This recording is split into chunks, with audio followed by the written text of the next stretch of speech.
అది 1945వ సంవత్సరం ఆగస్టు 18. ఒక విమానం కూలిపోయిందని వార్త వచ్చింది.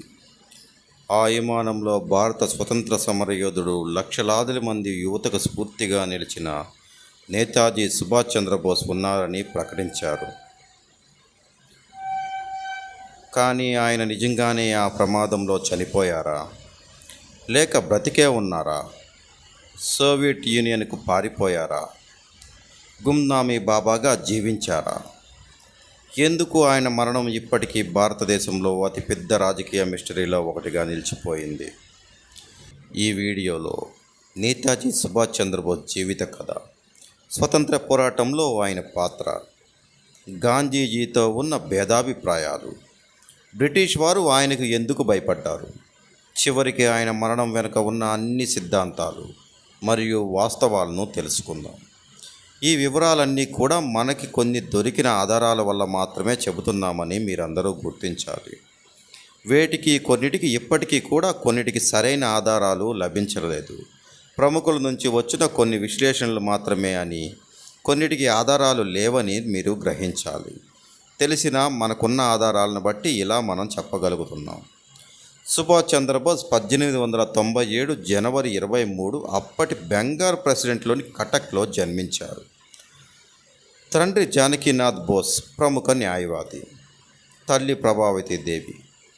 బాల్యం నుంచే సుభాష్ చంద్రబోస్ తెలివైన విద్యార్థి. దేశభక్తి భావాలు చిన్నప్పటి నుంచి ఉండేవి. ఆయన చదువులో ఎంత ప్రతిభ కనబరిచి తర్వాత ఇంగ్లాండ్కు వెళ్ళి ఇండియన్ సివిల్ సర్వీసెస్ ICS పరీక్ష రాశారు. ఆ పరీక్షలో అత్యుత్తమ ర్యాంకు సాధించారు ఆయన. అయితే అప్పటి ప్రభుత్వం మన దేశంలో బ్రిటిష్ ప్రభుత్వం ఉంటున్నది. బ్రిటిష్ ప్రభుత్వానికి ఉద్యోగం చేయడం కన్నా దేశానికి సేవ చేయడం గొప్పది అని భావించి ఆ ఉద్యోగాన్ని వదిలేశారు ఆయన. ఆ కాలంలో అది చాలా పెద్ద నిర్ణయం. ఒక అంత పెద్ద గొప్ప మనకి అతను ర్యాంకు వచ్చిన విద్యార్థి తనకున్న పదవిని, ఉద్యోగాన్ని వదిలేయడం ఆ రోజుల్లో చాలా గొప్పగా మనకి అందరూ భావించేవారు అన్నమాట. భారతదేశానికి తిరిగి వచ్చిన తర్వాత ఆయన చిత్తరంజన్ దాస్ ప్రభావంలో రాజకీయాల్లోకి వచ్చారు. త్వరలోనే ఆయన ఇండియన్ నేషనల్ కాంగ్రెస్లో ప్రముఖ నాయకుడిగా ఎదిగిపోయారు. అనేకసార్లు జైలుకు కూడా వెళ్ళారు ఆయన సుభాష్ చంద్రబోస్ గారు. బ్రిటిష్ ప్రభుత్వానికి ఆయన పేరు వినగానే ఆందోళన మొదలయ్యేది. ఎందుకంటే సుభాష్ చంద్రబోస్ కేవలం ప్రయోగాలు చేసే నాయకుడు కాదు, ప్రసంగాలు చేసే నాయకుడు అసలు కాదు. ఆయన చర్యలను నమ్మేవారు. మహాత్మా గాంధీ మరియు సుభాష్ చంద్రబోస్ ఇద్దరూ స్వతంత్రాన్ని కోరుకున్నారు. కానీ దాన్ని సాధించే మార్గం విషయంలో తీవ్ర భేదాలు ఉండేవని కొంతమంది చెప్తున్నారు. గాంధీజీ అభిప్రాయం ప్రకారం స్వతంత్రంని సంపాదించే విధానం అహింస, శాంతియుత నిరసనలు, సత్యాగ్రహం ఇలాంటివి అయితే, సుభాష్ చంద్రబోస్ గారి అభిప్రాయం ప్రకారం అవసరమైతే సాయుధ పోరాటం చేయాలి, బ్రిటిష్ సామ్రాజ్యంపై ప్రత్యక్ష యుద్ధం చేయాలి, అంతర్జాతీయంగా మద్దతు కూడగట్టాలి, భారతదేశానికి స్వతంత్రం రావాలంటే ఇలాంటి సిద్ధాంతాలు పాటించాలని సుభాష్ చంద్రబోస్ గారు గట్టిగా నమ్మేవారు.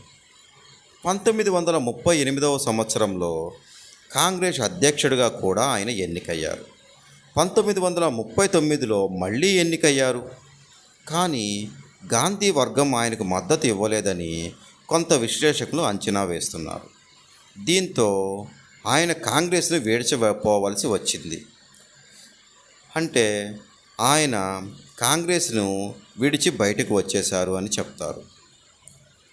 ఆయన ఫార్వర్డ్ బ్లాక్ అనే కొత్త రాజకీయ వేదికను ప్రారంభించారు. ఇది ఇద్దరి మధ్య వ్యక్తిగత శత్రుత్వం కాదు, దేశాన్ని విముక్తి చేసే వ్యూహం విషయంలో వచ్చిన భేదాభిప్రాయాలు. అంటే గాంధీజీ, సుభాష్ చంద్రబోసు విధానాలు వేరైనా కానీ దేశాన్ని విముక్తి చేసే వ్యూహంలో ఆయనదొక వ్యూహం అయితే ఈయనదొక వ్యూహం.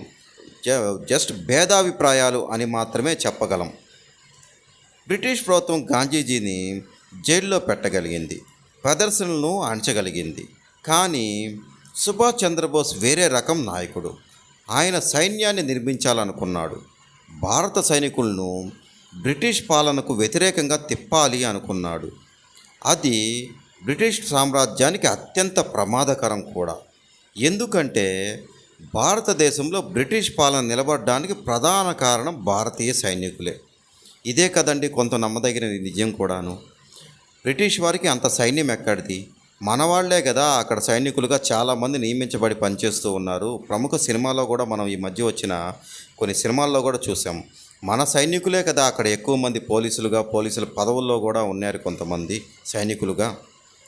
ఆ సైన్యం తిరగబడితే బ్రిటిష్ పాలన కూలిపోతుందని వారికి తెలుసు.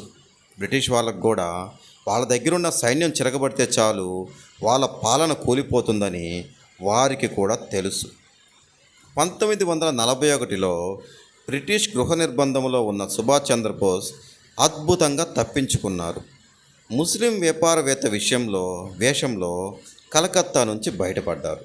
ఆయన ఆ తరువాత పెషావర్ మీదుగా ఆఫ్ఘనిస్తాన్, సోవియట్ ప్రాంతాలు, జర్మనీ వైపు ప్రయాణించారు. ఆ పరారు కథని ఒక సినిమా కథలా ఉంటుందన్నమాట. ఆయన తప్పించుకున్న విషయాన్ని ఒక సినిమా కథలా ఉంటుందని విశ్లేషకులు చెప్తున్నారు. జర్మనీ నుంచి తరువాత జపాన్ సాయంతో ఆగ్నేయాసియాకు చేరుకున్నారు ఆయన సుభాష్ చంద్రబోస్ గారు. చేరుకుని అక్కడ ఆయన ఇండియన్ నేషనల్ ఆర్మీకు నాయకత్వం వహించారు. ప్రసిద్ధ నినాదం ఏంటంటే ఆయన చెప్పేది ఒకటే నినాదం: నాకు రక్తం ఇవ్వండి, నేను మీకు స్వతంత్రం ఇస్తాను అని చెప్పేవారు సుభాష్ చంద్రబోస్ గారు. ఆయన వేలాది భారతీయ సైనికులను ఒకే లక్ష్యంతో ఏకం చేశారు. ఆజాద్ హింద్ ప్రభుత్వం కూడా ఏర్పాటు చేశారు. అండమాన్ నికోబార్ దీవులకు షహీద్ మరియు స్వరాజ్ అనే పేర్లు పెట్టారు. ఐఎన్ఏ సైన్యం ఇంఫాల్, కోహిమా ప్రాంతాల వరకు వచ్చింది. అయితే చివరికి జపాన్ ఓటమితో ఆ ప్రయత్నం విఫలమైపోయింది. చాలామంది చరిత్రకారుల అభిప్రాయం ప్రకారం ఐఎన్ఏ విచారణలు, 1946 నావికాదళ తిరుగుబాటు వంటి పరిణామాలు బ్రిటిష్ ప్రభుత్వాన్ని తీవ్రంగా కలవరపరిచాయి. భారత సైన్యంపై నమ్మకం తగ్గింది వారికి. బ్రిటిష్ పాలకులు భారతదేశాన్ని దీర్ఘకాలం నియంత్రించడం కష్టమని గ్రహించారు అప్పుడు. అయితే స్వతంత్రం పూర్తిగా సుభాష్ చంద్రబోస్ వల్లే వచ్చింది అని చెప్పడం చారిత్రకంగా సరైనది కాదు అని కొంతమంది విశ్లేషకులు అంచనా. గాంధీ ఉద్యమాలు, కాంగ్రెస్ రాజకీయ పోరాటం, విప్లవకారులు, రెండో ప్రపంచ యుద్ధ ప్రభావం, ఐఎన్ఏ ప్రభావం ఇవన్నీ కలిసి స్వతంత్రానికి దోహదపడ్డాయని కొంతమంది వాదన. 1945 ఆగస్టు 18 జపాన్ నియంత్రణలో ఉన్న తహైకో విమానం టేకాఫ్ అయిన కొద్దిసేపటికే ప్రమాదం జరిగిందని ప్రకటించేశారు. సుభాష్ చంద్రబోస్ తీవ్రంగా కాలిపోయి ఆసుపత్రిలో మరణించారని చెప్పారు. అదే అధికారికంగా కథనం. కానీ శవం భారతదేశానికి రాలేదు. స్పష్టమైన భౌతిక ఆధారాలు కూడా తక్కువగా ఉన్నాయి. అక్కడే మిస్టరీ మనకు మొదలైందని చెప్పాలి. ఇది అధికారికంగా అత్యంత బలమైన సిద్ధాంతం. జపాన్ వైద్యులు, సాక్షులు, ఐఎన్ఏ అధికారులు, తరువాతి దర్యాప్తులు చాలా వరకు అదే నిర్ధారించాయి. భారత ప్రభుత్వం నియమించిన అనేక విచారణలో కూడా ఇదే ప్రధాన నిర్ధారణగా వచ్చింది కూడాను. చాలామంది చరిత్రకారులు ఇదే నిజమని భావిస్తారు కూడా. కొంతమంది అభిప్రాయం ప్రకారం విమాన ప్రమాదం నకిలీ అని, బోస్ రహస్యంగా సోవియట్ యూనియన్కు వెళ్ళారని, అక్కడ స్టాలిన్ ప్రభుత్వం ఆయన నిర్బంధించి ఉండవచ్చునని, కానీ దీనికి స్పష్టమైన ఆధారాలు ఏమీ లేవు అని కూడా చాలామంది చెప్తూ ఉంటారు. ఇవి ఒక ఊహాగాన స్థాయిలోనే ఉంది అని మాత్రమే కొంతమంది చెప్తారు. కొంతమంది అయితే గున్నామీ బాబా అనే సన్యాసి ఉత్తరప్రదేశ్లో సంవత్సరాల కాలం పాటు జీవించారు.